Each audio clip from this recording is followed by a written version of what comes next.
Finally, this is my Artifact 5v3, the closure video. The points here are to lead the class in reflective discussion about the lesson.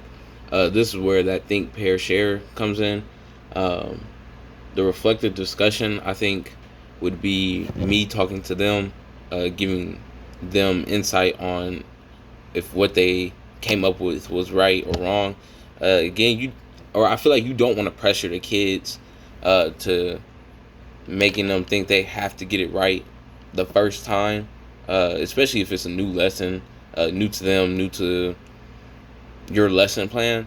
You kind of want to ease into it, so I wouldn't pressure them too much on the reflective discussion. It would just kind of just be like an introduction on going into the lesson and how we would go about teaching it and how as a class we will go about learning it. Specific restating the specific topics covered in the assignment. That's again, like I said before, I would want to uh, restate the wars and specific wars that we were learning about, and how it correlates to different events in the future, um, and also how it correlates to events that happened in the past. Um, so I would definitely include that while talking to my students. Review how the think, ink, pair, share activity allows students to connect and share their own experiences with the topic. Um, I think when working, as far as myself, I like working with my peers, just because I feel a little bit more comfortable. I feel like everybody feels a little bit more comfortable talking about a topic or a situation to someone that they, I guess, their peers that they hang out with, that they talk to on a daily basis. So I think not that teacher instruction isn't good, but I think the Think Inc. pair share allows all the students to express what they're feeling and how they're thinking without having to be judged too much, or without thinking that they're going to be wrong. Because I know for a lot of people, uh, they'd rather not answer in fear of getting it wrong than try and guessing or try and getting the right answer.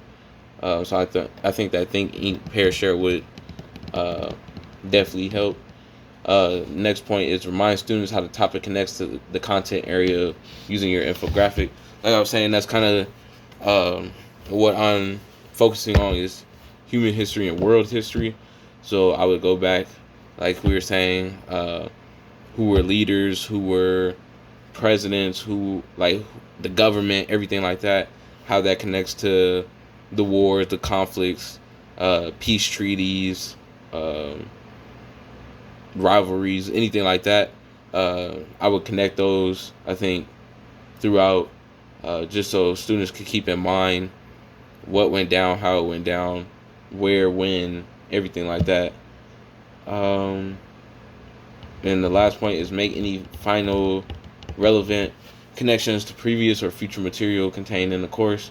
Um, like I was saying, I feel like after I introduce one of the wars, depending on how students react to it and how class discussion is, will determine if we jumped into another war conflict sooner than later.